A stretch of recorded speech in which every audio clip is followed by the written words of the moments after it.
Good morning నాను. Good morning.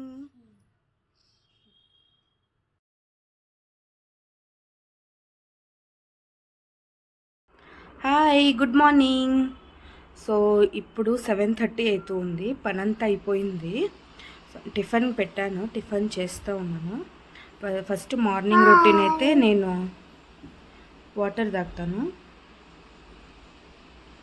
Water finish చేసినాక tiffin ready చేసేస్తాను. ఆల్మోస్ట్ అయిపోయిందంతా. మా ఆయనకి రెడీ చేసేస్తూ ఉన్నాను. నిహాంత్ ఇప్పుడే లేచినాడు. ఇంకా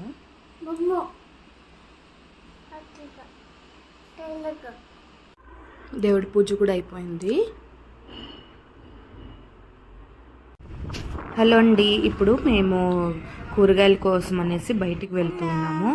అది క్లిప్ నా దగ్గర నుంచి మిస్ అయిపోయింది. సో నేను మధ్యలోనే దిగేసి నిహాంత్కి ఐస్ క్రీమ్ కావాలంటే ఐస్ క్రీమ్ తెచ్చాను.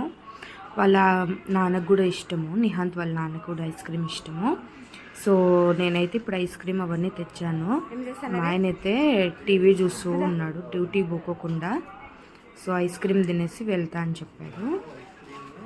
దాని తర్వాత నేను ఈరోజైతే టిఫిన్కి ఇడ్లీ మరియు చట్నీ చేసినాను. మళ్ళీ కూరగాయలు అవన్నీ తెల్ల కదా అని సింపుల్గా పెట్టుకున్నాను అంతే. సో కూరగాయలు అన్నీ తెచ్చేసుకొని మళ్ళీ అంతా సెట్ చేసుకున్నాను. నేను నిహాంత్కి చెప్తూ ఉన్నాను, నీ ఐస్ క్రీమ్ తింటూ ఉన్నావు కదా, నా ఐస్ క్రీమ్ నాది, నువ్వు తినకూడదు అనేసి. అంటే రెండు ఐస్ క్రీమ్లు కావాలంటాడు. అందుకు వాడికి ముందే చెప్తూ ఉన్నాను. నెక్స్ట్ వాళ్ళిద్దరూ చీర్స్ అని చేసుకుంటూ ఉన్నారు. ఇదిగోండి, ఇదే చట్నీ మరి ఇడ్లీ రెండు చేసి పెట్టేశాను. మా ఆయనకు టిఫిన్ కట్టేసాను.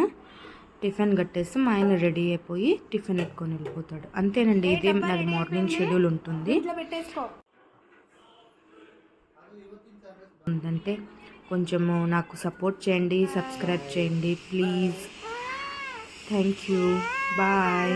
నిహాంత్ ఏడుస్తూ ఉన్నాడు. ఓకే బాయ్ అండి, థ్యాంక్ యూ. నిహాంత్కి ఏడుపు వస్తుంది కదా నాన్న. దమ్మనం పోదాం రాజుకి. పది